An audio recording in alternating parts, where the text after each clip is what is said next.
நன்றுடையானை தீயதிலானை நரைவெல்லேறு ஒன்றுடையானை உமையொரு பாகம் உடையானை சென்றடையாத திருவுடையானை சிராப்பள்ளி குன்றுடையானை கூரையன் உள்ளம் குளிருமே.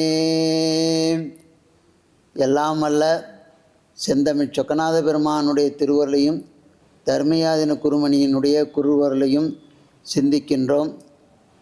அனைவருக்கும் தமிழ் புத்தாண்டு நல்லாசிகள். வருகின்ற ஆண்டு பராபவ வருடம் அதனுடைய பெயராகும். இது சித்திரை விசு என்றும் போற்றுவார்கள். அன்றைய நன்னாளில் காலையில் முக்கணிகளை பார்ப்பதும் கண்ணாடிகள் அதில் தரிசிப்பதும் இதன் மூலமாக இயற்கை வளங்களும் அந்தந்த இல்லத்தார்களுக்கு செல்வ செழிப்புகளும் வளரும் என்பது பாரம்பரியமான ஒரு ஐதீகம். இந்த ஐதீகத்திலே நமக்கு இந்த பராபவ வருடம் இந்த உலகத்தில் பின்பகுதிகளில் மழை அதிகமாக பெய்யும் என்றும் பசுக்கள் அதாவது உயிரினங்கள் நல்ல தழைக்கும் என்றும் இந்த 4 வகை பல்லுயிர்க்கும் இன்பங்கள் கிடைக்கும் என்றும் எந்த விதத்திலேயும் தானியங்கள் நல்ல வகையில் விளைச்சல் கொடுக்கும் என்றும் இந்த பராபவ வருடம் பலன் வெண்பா காட்டுகிறது.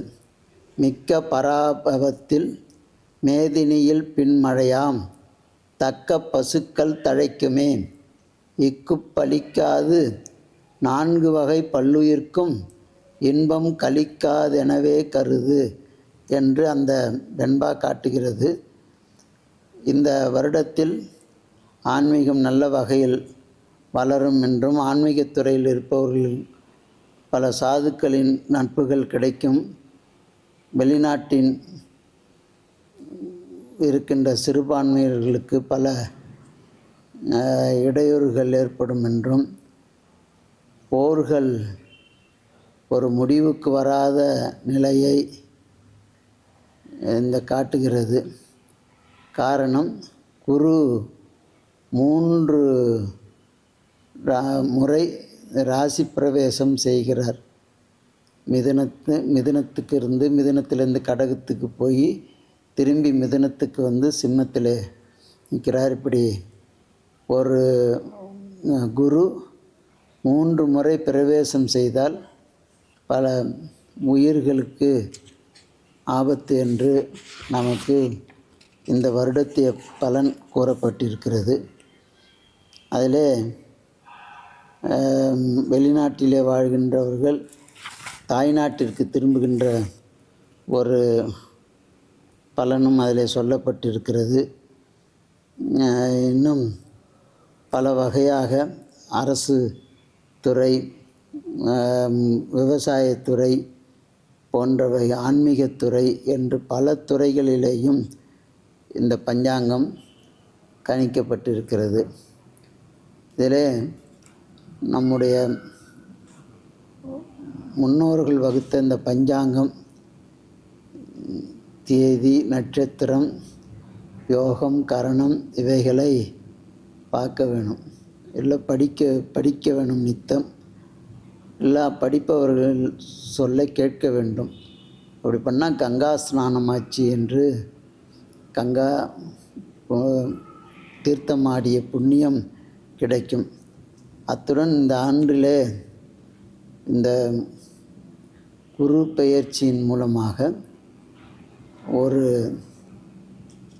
கோடிக்கணக்கான பேர்களுக்கு ஒரு புதுவிதமான வைரஸ் போன்ற நோய்கள் பரவி உயிர்களுக்கு ஆபத்து என்று காட்டப்பட்டிருக்கிறது.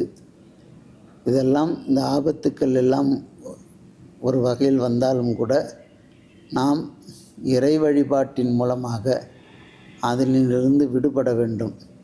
ஏனென்றால் எல்லோரும் இதை நாம் மறைத்து சொல்லி சொல்வதற்கில்லை. இருந்தாலும் உண்மையாக இப்படி ஒரு ஜோதிடத்திலே பேசப்பட்டிருக்கிறது.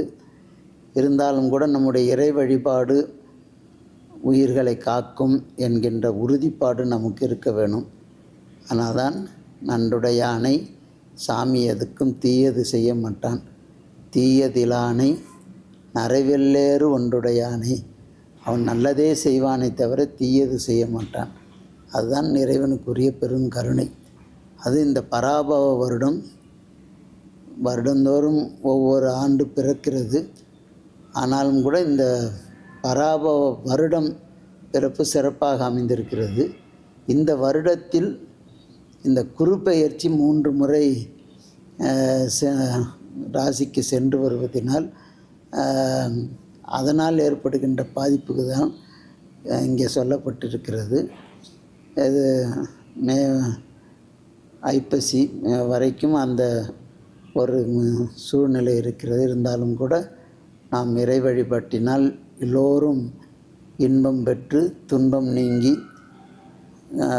நல்ல மனநிலையோடு நல்ல இறைபக்தியோடு செழித்தோங்க வேண்டும்.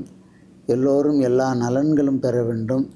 ஒருவரை ஒருவர் புரிந்து கொண்டு ஒருவருக்கு ஒருவர் விட்டு கொடுத்து நம்முடைய வாழ்க்கையை பந்தமாக்கி கொள்ள வேண்டும். உலகில் ஏற்பட்டிருக்கின்ற போர் தன்மைகள் எல்லாம் குறைய வேண்டும். அதற்காக இறைவனிடம் பிரார்த்தனை செய்து புத்தாண்டு நன்னாளில் தர்மயாதின தொலைக்காட்சி நேயர்களுக்கு நமது நல்லாசிகளை தெரிவித்துக் கொள்கின்றோம்.